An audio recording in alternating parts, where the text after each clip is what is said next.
Hello, this is Rikka, an electric workshop and electric sequence learning guide. Configure the Arduino PLC and check whether the time chart works in real time.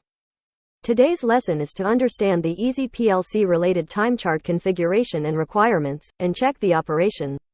Take a look at the time chart configuration given on the screen.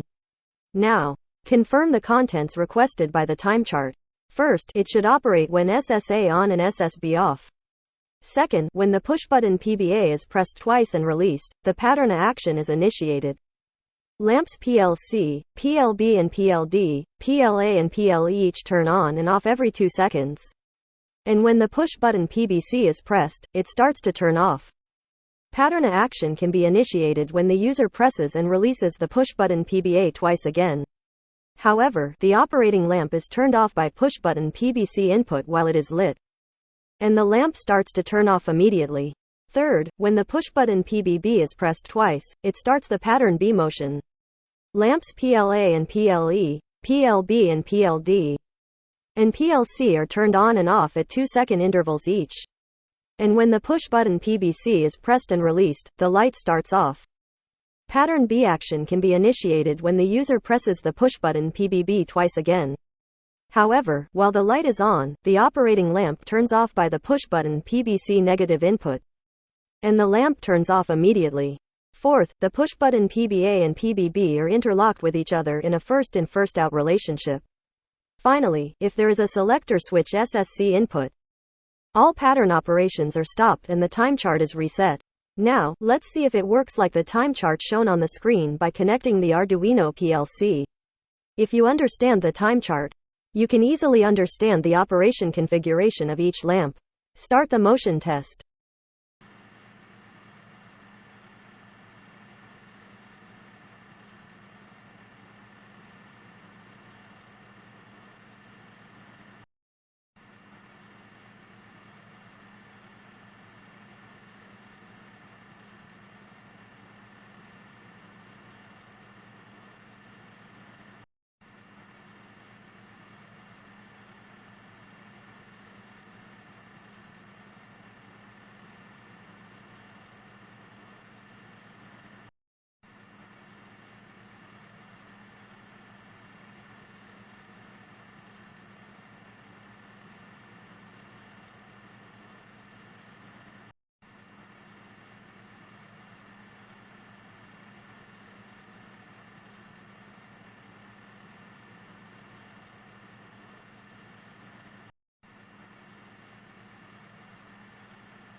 World of Rikka. Thanks for watching. Please refer to learning. Subscribe check.